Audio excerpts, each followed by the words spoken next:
Hello, everyone, and welcome to the Starlit Shelf. Today is an extremely exciting day because this is my first indie author interview for my Indie Author Spotlight series. So today we have LJ Claren, author of The Silversmith. Welcome, LJ.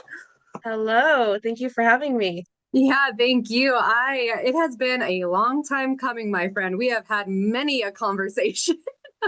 We have since back in, was that February or March? Oh my gosh, yes, yes. I was a beta reader for everyone watching. And so I got to blow her up with all of my reactions, and The Silversmith is just such a wild ride. I When I talk about it on my Bookstagram account, I'm like, if you love romantasy, this is perfect for you. This is everything you want in a romantasy book, in my opinion, I think.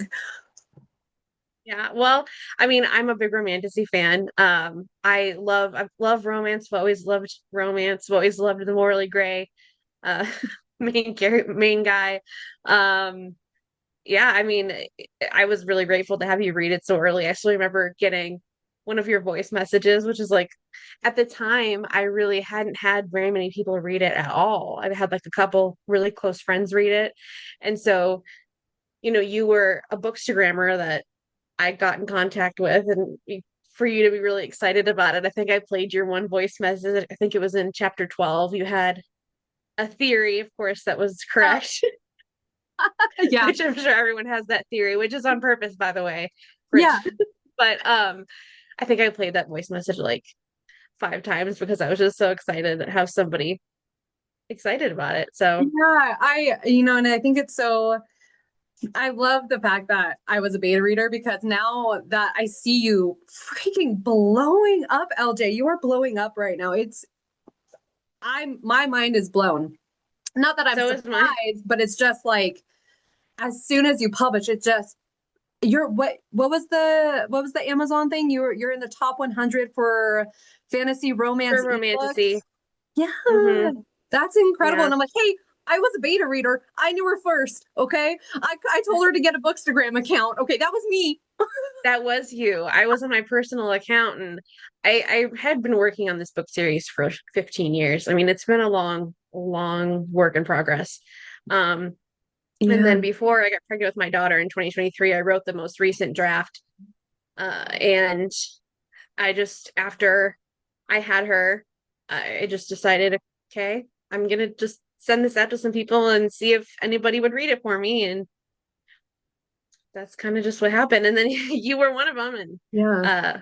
yeah, and you told me to get a Bookstagram account. And I was like, oh, honestly, I'm not like the social media thing has never been my thing. Um, so that was kind of a leap for me.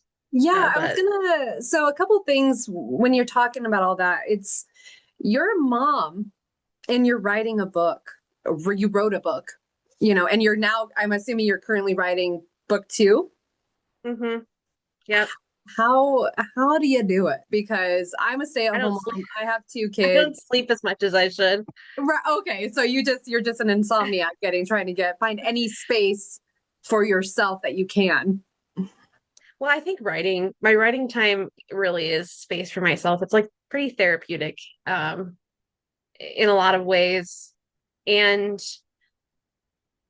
I've always like used like imagination as an escape, I guess. So, that's in that regard. My writing time is definitely my me time. Um, Yeah, didn't you so say, because I asked you a few questions for my blog that's coming out, and I think you said that you kind of started your writing journey after going to therapy and you had started a journal of some kind. Is that correct?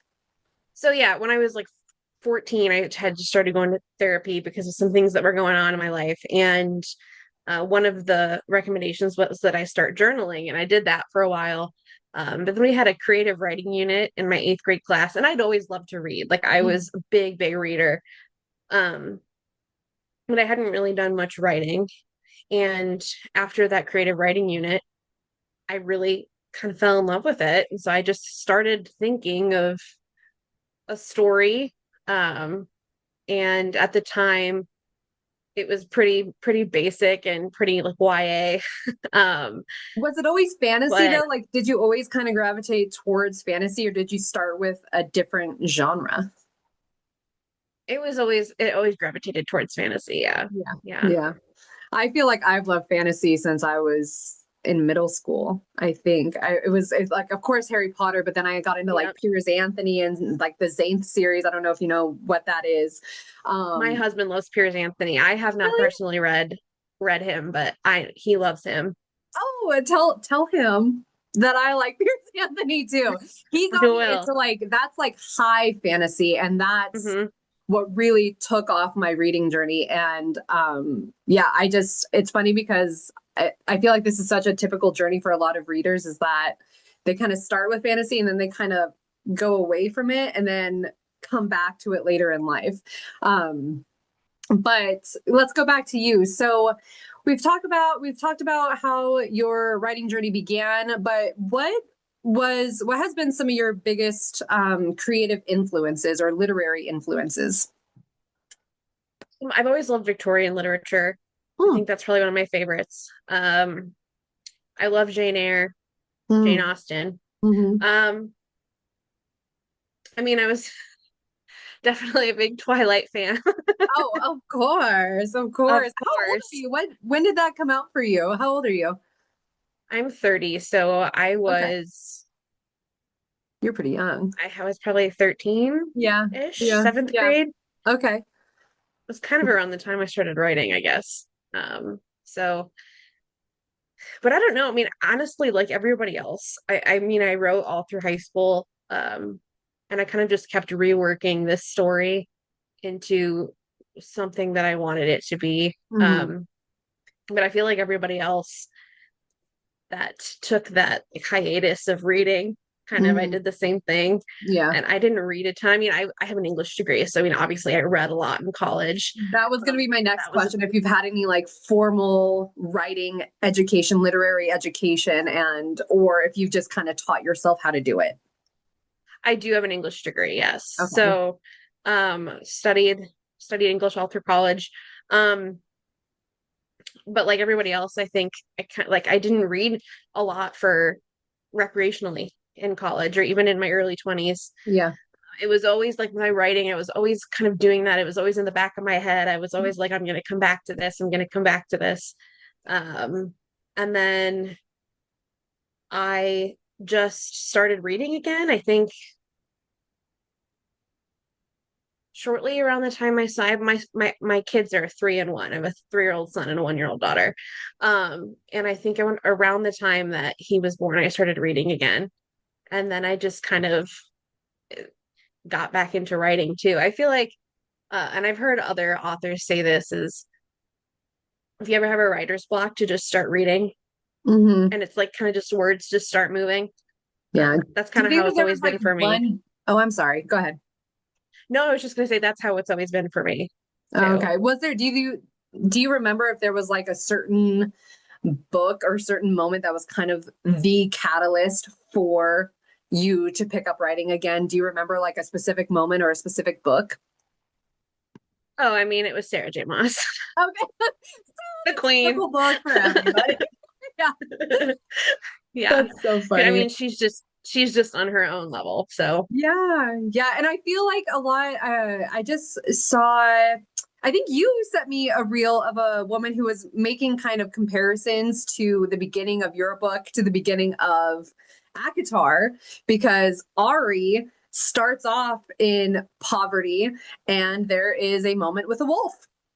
So but see, that is coincidence. I wrote that like that a while ago, but that is pretty funny. yeah, Although the wolf is not the wolf is not a shifter yeah, that's true. It's or not. It's not is actually not a a fae. man. It's just a wolf. But I absolutely love Ari as a FMC. I feel like I don't know, she's not like your typical warrior FMC. You know what I mean? Like she's not you don't she's almost sweet and innocent and maybe a little naive at the beginning, and then you see She's her very naive at the grow. beginning.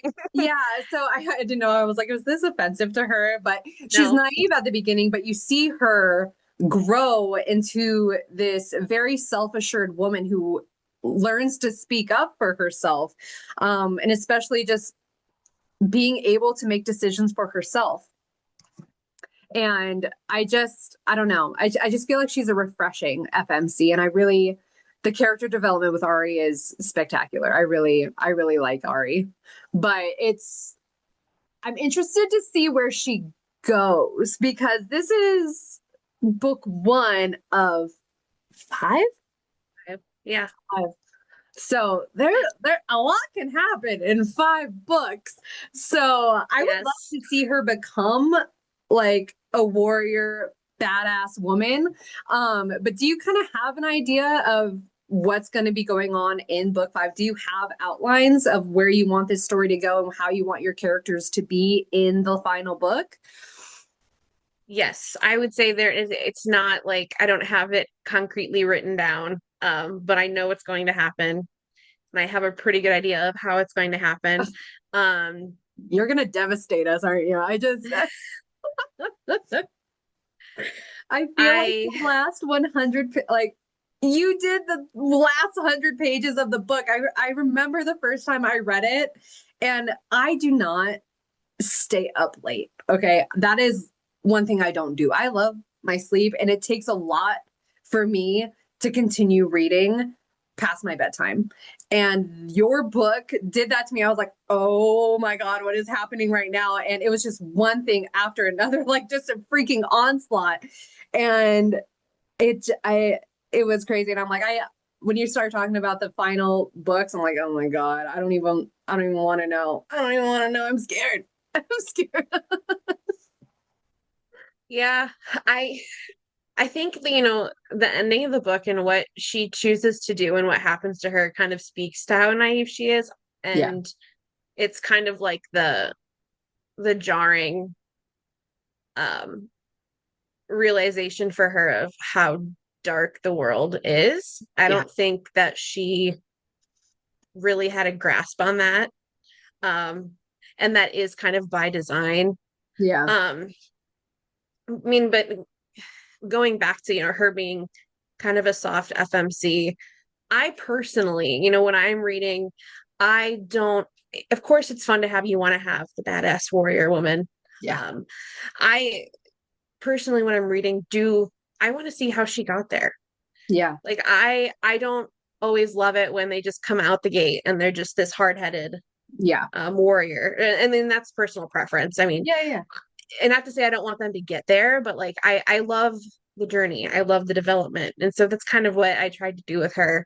Hmm. Um, so I would say there's definitely a lot of growth still left for her. Um, but I think people probably won't be disappointed Yeah. as far as that goes. Did you put any of yourself into Ari? Like, do you feel like she represents you in any kind of way when you were writing this book? Probably. I mean, I think it's hard not to. I think, especially in the beginning, she's not very sure of herself at all. Um, Yeah. and she definitely struggles with confidence, which I mean, I could say is a personal struggle for me for sure, And as for so so many many people. other women out there, Yeah. absolutely. Yeah. Um, but I think when writing, yeah, I mean, I think when writing, especially something that's been so close to me and like I pour so much emotion into it, I think it would be hard to not have a bit of me in her. Right. Yeah. Um, but I also don't like, I think of her as like she is like this other person though. So it's, Mhm. yeah, So they've always been just like separate people in my head. yeah, So yeah, I get that. I mean, I feel like you can't help but kind of put a little bit of yourself into the characters and into the book. But do you know, because, we're going back to the last 100 pages and all these cliffhangers and all of it, like plot twist, devastation, crazy stuff happening. Do you know that when you start writing, or has some things kind of just popped in when you're like, oh, this is going to happen. And oh my gosh, I didn't even think about that. Did you ever have any moments like that? Um, I would say when I'm writing, so like right now for book two, Incendiary, um, I know all the plot twists. I know how we're gonna get there. I would say the stuff that pops up, like, oh, this is what I'm gonna do, is stuff that pops up for later. Okay. Okay. So like I'm kind of like thinking ahead as I'm Yeah. writing this one, Yeah. as I was doing with the first book, thinking ahead of for two and three. Okay. Um, Yeah. You kind of so have to, if you're writing a series, you have to be thinking constantly ahead and how, mhm, like, the ripple effect of all these moments and events are going to affect the characters later on and the story later on. mhm. So I guess we should talk about maybe, do you want to talk about the Silversmith and what it's about so that people who are tuning in can get a quick little synopsis of the book and the story? Sure. So it's about Ari, who we've talked about, and she is 18, almost 19 years old at the start of the book. She's living on her own after her mom leaves her, without very much explanation, and she is struggling. She does not know how to hunt. She doesn't have any memories up to age 17 and a half. Um, when she was told that was because of a fall that she suffered.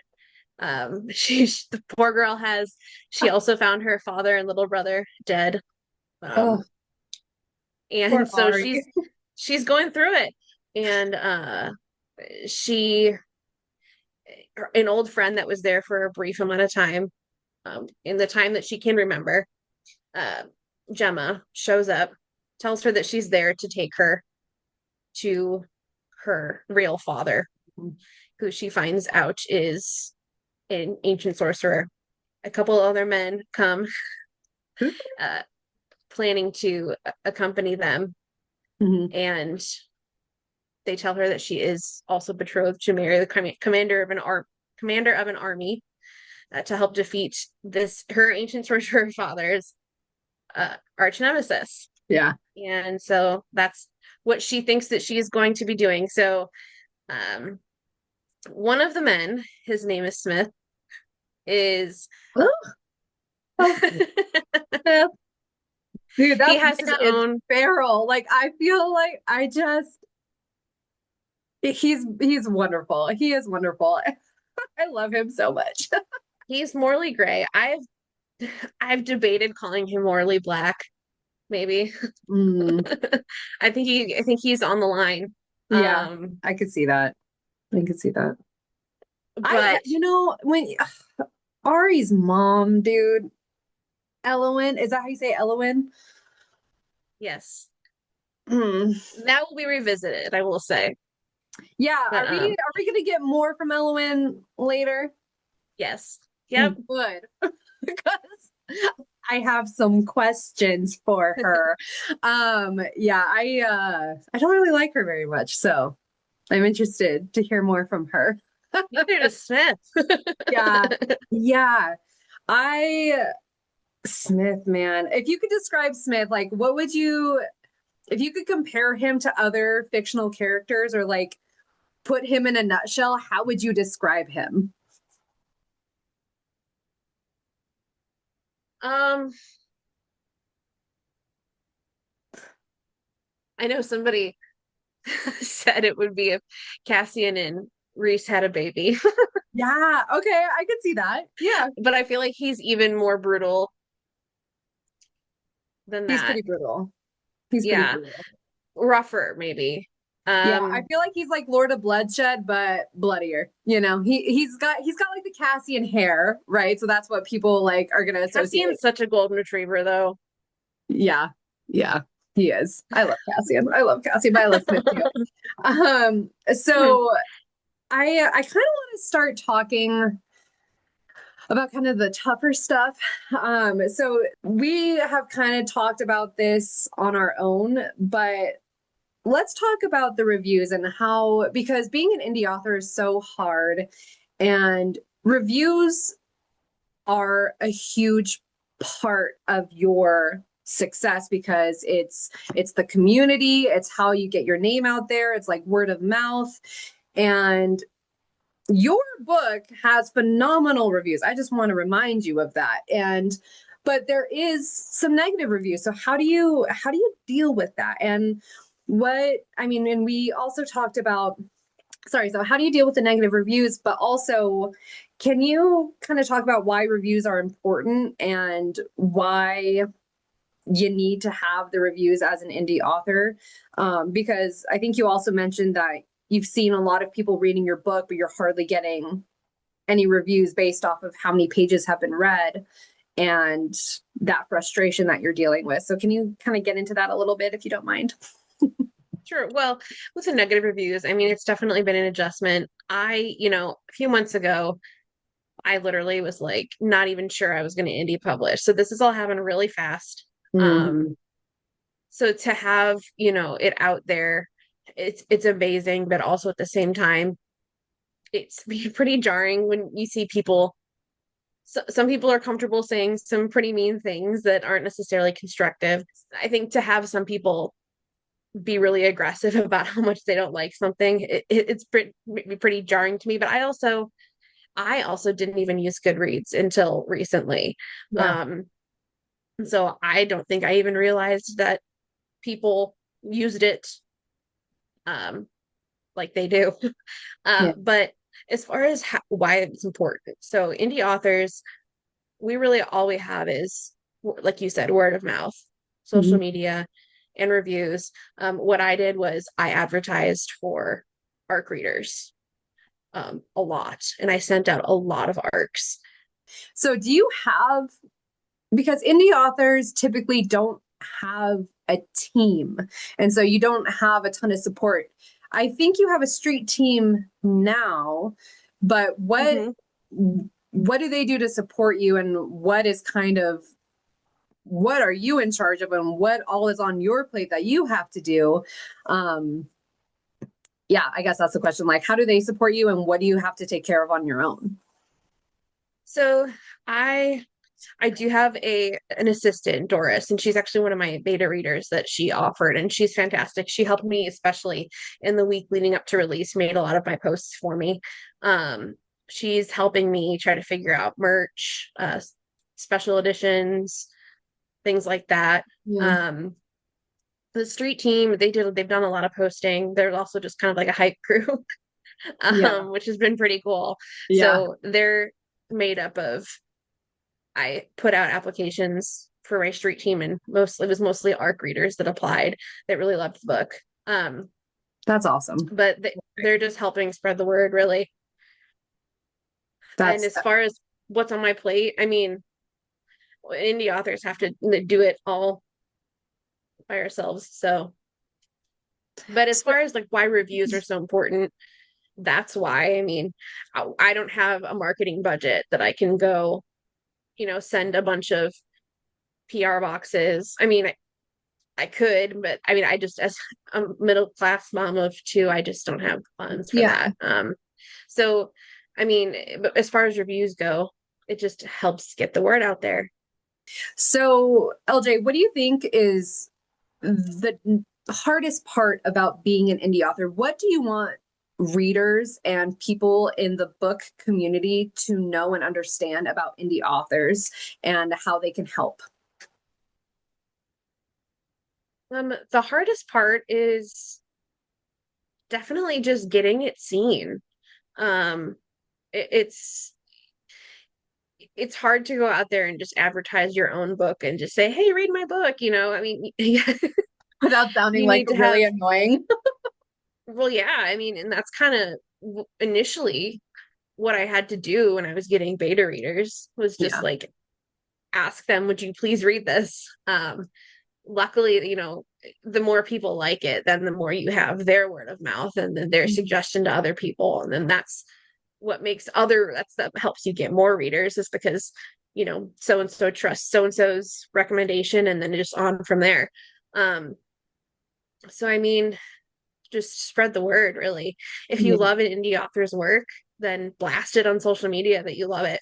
Get it Yeah. out to as many people as you can, because that's really the best way for others to see it.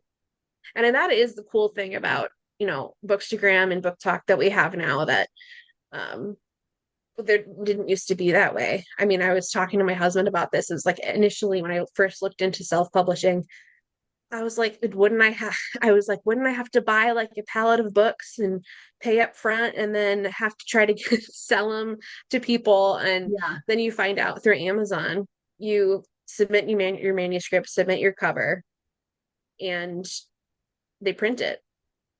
That's And incredible. Yeah. yeah, it's a lot easier than I mean, it takes a lot of work to get all the dimensions perfectly and everything like that, but Yeah. it's a lot easier than I thought it was. So But yeah, and I feel like but a yeah. lot of people they underestimate the power of simply sharing. Like, just, Hmm. send the picture of the Silversmith to your story and be like, oh my God, I loved it. Or taking that extra 2 minutes after you finish the book on Kindle to rate it and then say, this was a whirlwind of emotions. I can't wait for the second one. And then that's all you got to do. But like, it's such a big help just to get your name and your book out there and spreading the word through word of mouth. All right, LJ. So I have a question for other readers and aspiring writers. So, what's one piece of advice that you'd give to indie authors just starting out? I would say, as far as the writing process goes, just put words on a page.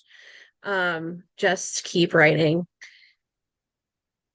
I know that, I've talked to other authors that are just starting out, or other writers that are just starting out, and some of them said they feel like, "Oh, I don't even know where this story is going." Um, and I have always felt like the more I write a character, the more that they kind of just guide me to where it's going to go. Mm-hmm. Um, so in that way, I just say just keep putting words on a page, just keep writing. Um, get as many people to read it as you can, and Mm-hmm. you're might probably going to get negative feedback in a lot of ways, but Mm-hmm. just take it. Try to find people that you trust, that want to help you improve the work. I have one of my best friends from college.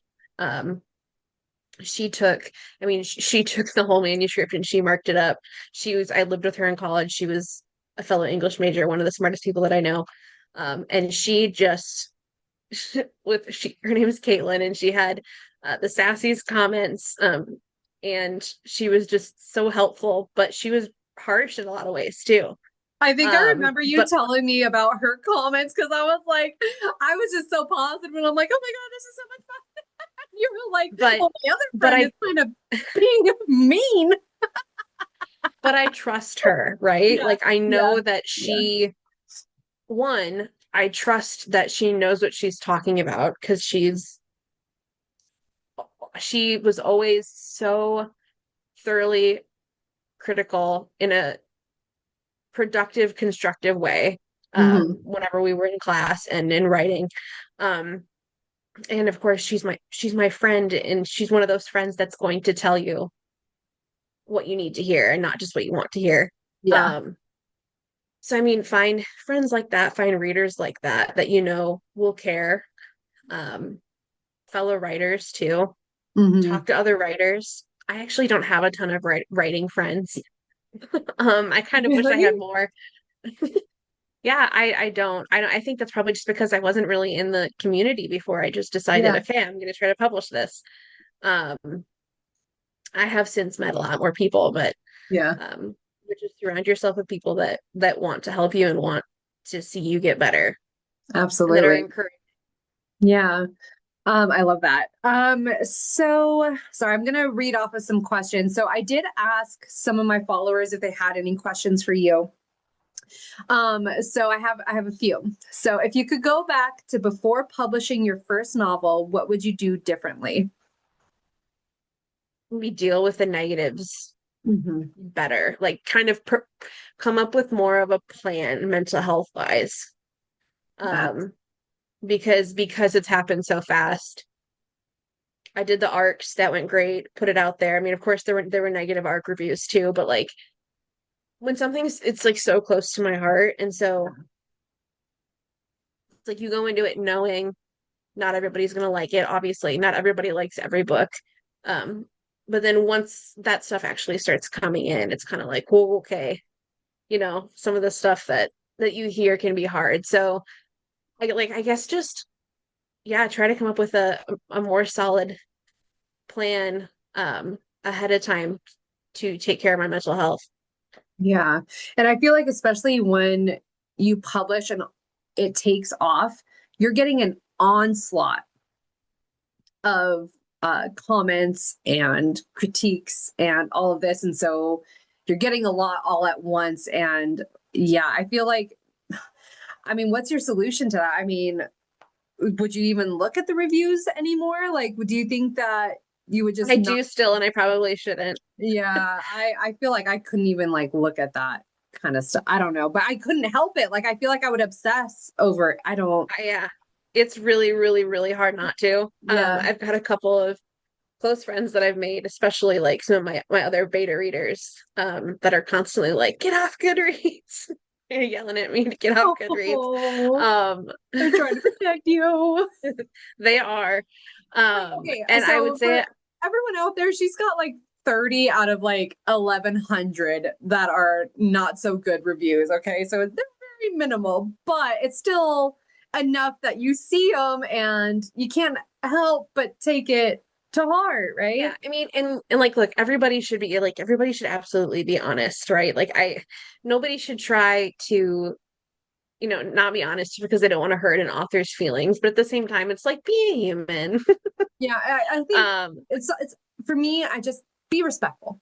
yeah, that's kind of I think the thing that's gotten to me the most is when you see, I mean, and I've even gone and looked at negative reviews for other big books too. I mean, and that kind of does make me feel better when you see not just to know that like every book has Yeah, well, yeah. negative Yeah. people Yeah, that don't like it. It's puts things into perspective. So absolutely. Okay, so another follower question. What does she think of readers' reactions to the cliffhanger at the end of the book? Which one? What one are we talking about here? they're probably refer they're probably referring to a certain commander. Yeah. Um, what do I think? I think that you're going to probably feel some conflict soon. Yeah. Yeah. Um, I don't want to give anything away, No, obviously. it's okay. It's okay. Um, I'm very much in the second book right now, so I'm, Yeah. thinking all the things. I feel like if I was a writer and I was seeing people like freaking out at the end of the book, I would be like, Oh perfect. yeah, yeah. That's exactly what I It's like want. I call it, I've had whenever people have like sent me reactions when they're reading, I call it my my reader reaction crack. Like Yeah. Yeah. it is addicting to like have people read it and freak out because you're like, that's why you write is you want to make people feel things and you want them to love the story and get excited about it. So when that happens, it's really the coolest thing ever. Your book did it so well. And like you said earlier, there are some things that you can kind of predict and you can kind of see this happening, but there were some things that I was like, what? Excuse me? What just happened? And it blew me away. And it's funny. So I read this 2 times, you guys, and I got shocked twice, okay? Because I read it twice so I could refresh my memory for this conversation and for my book club. And I was like, oh my, I forgot this plot twist. And I was like, how did you surprise me 2 times? It's just, Well, I will say oh, there's one thing that I've noticed people think that there's one plot twist that I never meant for it to be a plot twist. Honestly, I meant for it to be ooh. obvious. Oh. Um, Wait, I you're gonna think have to tell me this later. Text me. Tell I'll me because just I want to say, know. like, something that to me I wrote as being obvious on purpose. Huh. Um, because I think it adds to the pain of one of the characters and Yeah. the yearning of one of the characters. Yeah. Yeah. Um, and I think that it having the reader know that or guess that, but not having Ari know that, adds to the tension. Yeah. Yeah. Um, so I also kind of was like, let the reader let them think that they've got the plot twist figured out. And Hmm. then that's not the true plot twist. Yeah. Then we'll just pull the rug out from under their feet, right? And I feel like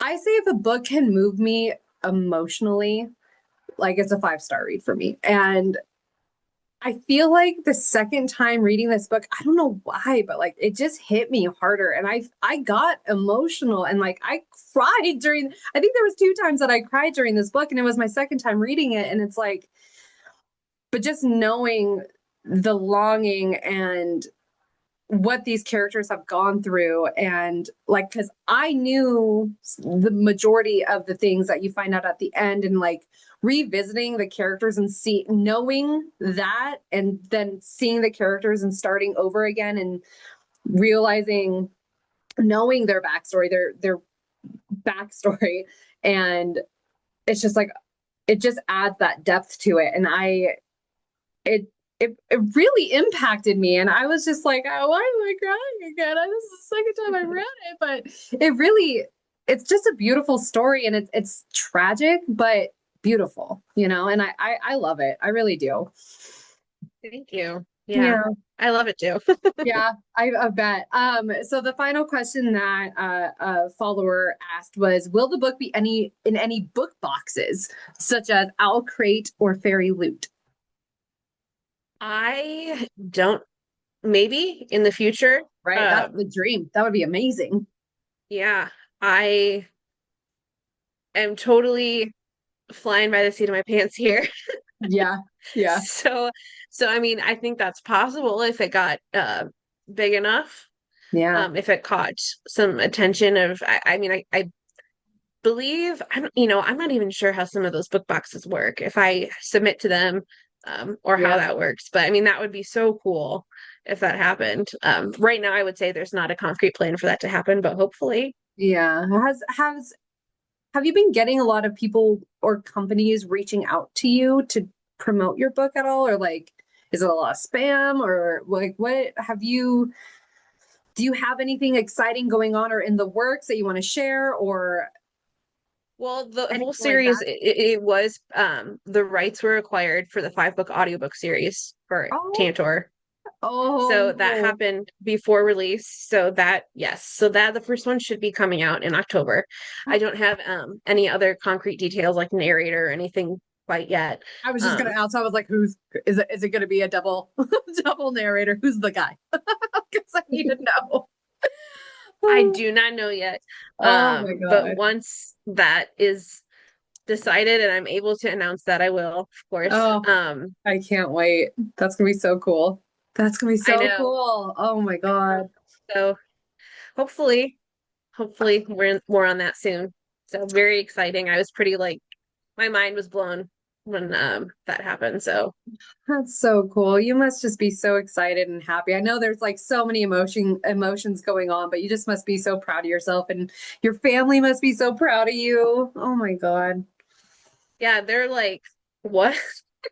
What is I was like, yeah, happening it's right kind of now? it's making some waves on Bookstagram, and they're like, what's Bookstagram? What is that even? Yeah. So we're getting kind of coming to our close. Do you have any kind of parting messages that you want to say, or do you want to talk about the book a little bit more and like what to expect from it, maybe tropes or anything at all that you kind of want to say to anybody, if anybody wants to watch this, what would you like to say to them? I would say if you like Forbidden Love, Slow Burn, Morley Gray, MMC, um, trauma, Hey, I feel like readers are masochists and we want our feelings to get hurt. We want to feel the pain. But also devotion and Mhm. love, of course. And there's gonna be, there's gonna be a lot more magic coming in this series too. Um, I am so excited for the magic system because it's very light in the first book, but mhm. the concept of like the 12 gods, and I'm just like, oh my God, like each one, I cannot wait. But I'm super excited to see where the magic goes because obviously the first book is a little bit slower and it's world building, character introductions, getting to know their story and everything. And so I am so excited to see where this next book goes and how these characters take off, how the magic gets built upon, and just the world in general. Yep, there's a lot to come. So I'm Hey, very I get to be a excited. beta reader again, right? I suppose. Oh, come Yes, if you want to on. be. Okay, good, good. So, LJ, where can people find your book? Right now it is on Amazon. So you can find it on a Kindle Unlimited or you can buy it, the ebook on Amazon. And you can also buy the hardback or the paperback on Amazon as well. The Silversmith. Yes, it's a beautiful book. It really is. It I'm so is. glad I have it for a trophy on my shelf. But anyways, LJ, thank you so much for being here, and I look Thank you forward for having me. to book two. Oh my God. All right, bye. Bye. Thank you so much, everyone, for tuning in. And if you'd like to see more indie author content, please subscribe to my channel below.